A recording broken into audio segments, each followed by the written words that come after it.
কারণ তা না হলে না করা হয়নি। না না, বিএনপি প্রস্তাব দিয়েছে, কিন্তু আইন সংশোধন এখনো করা হয়নি। যে সমস্ত নির্বাচন কমিশন বা সংবিধান আইন সংশোধন ফেলাল ভাই এখনো করা হয়নি। কমিটির এরা যদি কোনো ক্রিমিনাল অফেন্স করে ক্ষমতায় থাকাকালীন সময়, তখন তাদের ক্রিমিনালি লায়াবিলিটিজও নিতে হবে। সেই আইন আমাদের দেশে তো ক্ষমতা অপব্যবহারের আইন রয়েছে, না ওভাবে আইন নাই। আপনার ইলেকশন কিন্তু ক্রিমিনাল লায়াবিলিটি বিষয়টা বিএনপি বলছে, এই ধরনের তাহলে আপনি যেটা বলছেন, আপনি দেখেন আমরা এটা নিয়ে অনেক কথা বলছি। কে বাধা দিল?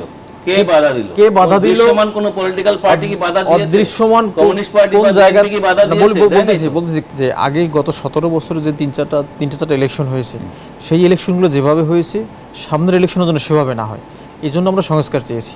আপনি দেখেন 2জন সিইসি অ্যারেস্ট হয়েছে। এই সিইসি অ্যারেস্ট হওয়ার পরে আমরা অনেক আইন ঘাটাঘাটি করেছি।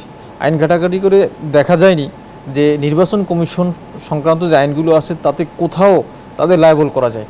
আমরা বর্তমান সিইসির সাথে সাক্ষাৎ করে বলেছি যে সিইসি সাহেব বর্তমানে যিনি আছেন, যে আইন সংশোধন করতে হবে। একজন সিইসি এবং অন্যান্য ইসি যারা থাকেন, ইলেকশন কমিশনার যারা থাকেন, তারা কিভাবে একটি মানে বেআইনি ইলেকশন করে বা একটি আপনার মানে কারচুপির ইলেকশন করে, আপনার রাতের ভোট করে তারা নির্বিঘ্নে চলতে পারে, তাদের কোনো লায়াবিলিটি থাকবে না। বর্তমান সিইসি সাহেব বললেন আমাদের প্রচলিত আইনে কোনো সুযোগ নেই লায়াবল করার। তখন আমরা বললাম যে আইন সংশোধন করে তাদের লায়াবল করার ব্যবস্থা করতে হবে।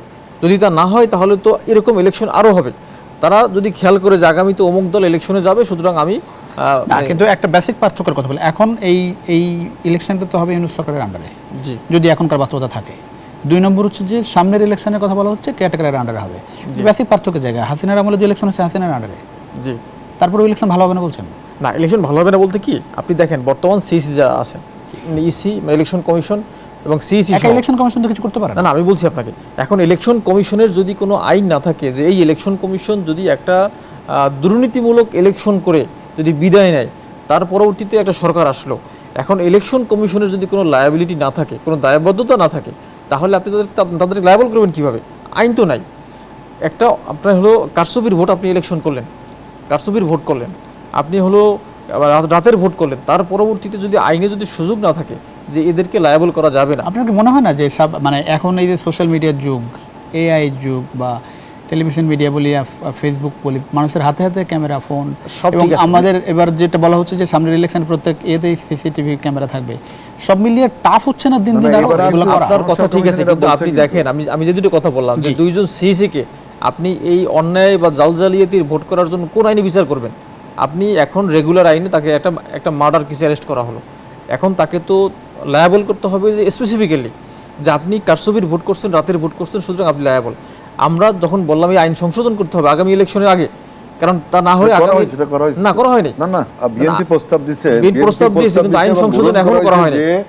যে সমস্ত নির্বাচন কমিশন বা সংবিধান আইন সংশোধন ফেলাল ভাই এখনো করা হয়নি। কমিটির এরা যদি কোনো ক্রিমিনাল অফেন্স করে ক্ষমতায় থাকাকালীন সময়, তখন তাদের ক্রিমিনালি লায়াবিলিটিজও নিতে হবে। সেই আইন আমাদের দেশে তো ক্ষমতা অপব্যবহারের আইন রয়েছে, না ওভাবে আইন নাই। আপনার ইলেকশন ক্রিমিনাল লায়াবিলিটি বিষয়টা বিএনপি বলছে, আপনি যেটা বলছেন এই সংস্কার যেগুলো হচ্ছে এগুলো কোনো কাজে আসবে না। এই সংস্কার আপনি দেখেন, সংস্কার তো বিভিন্ন সেক্টরে হচ্ছে, এখন এটা ছাড়া এগুলো কোনো কাজে আসবে না। আমি বলছি সংস্কার কাজে লাগবে। সংস্কার হচ্ছে কোথায়? সংস্কারের জন্য প্রস্তাবনা নিচ্ছে। আপনি দেখেন ঐক্যমত কমিশন কি নিচ্ছে, প্রস্তাবনা নিয়ে আগামী ইলেকশনে যারা নির্বাচিত হবে তারা এসে সংস্কার করবে। কিন্তু কিছু সংস্কার তো এখনো করা যেত। আপনি দেখেন একটা সংস্কার সেগুলো করছে না কেন? সেগুলো করছে না কারণ অদৃশ্য হাতে, অদৃশ্য কারণে এগুলো আটকে আসছে।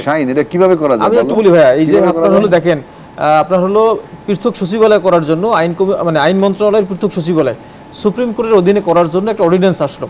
প্রধান বিচারপতি বললেন যে গত 22 জুন একটি বিশেষ ঘোষণা আসবে প্রধান বিচারপতির পক্ষ থেকে। কি ঘোষণা আসবে? যে আপনার হলো পৃথক সচিবালয় সংক্রান্ত একটি অর্ডিন্যান্স জারি হবে। 22 জুন চলে গেল, বিচার বিভাগীয় সম্মেলন হলো, কিন্তু কোনো ঘোষণা আসলো না। পরবর্তীতে আমরা বাইদাবাই শুনলাম যে এই অর্ডিন্যান্সটা আটকে গেছে, সংস্কার হলো না। আপনি দেখেন আমরা এটা নিয়ে অনেক কথা বলছি। কে বাধা দিল? কে বাধা দিল? দৃশ্যমান কোন পলিটিক্যাল পার্টি কি বাধা দিয়েছে? অদৃশ্যমান কমিউনিস্ট পার্টি কোন জায়গায় কি বাধা দিয়েছে? বলতেছি কে বাধা দিল সেটা তো আইন মন্ত্রণালয় থেকে বলবে, আইন উপদেষ্টা বলবে যে কেন 22 তারিখে অর্ডিন্যান্স হলো না।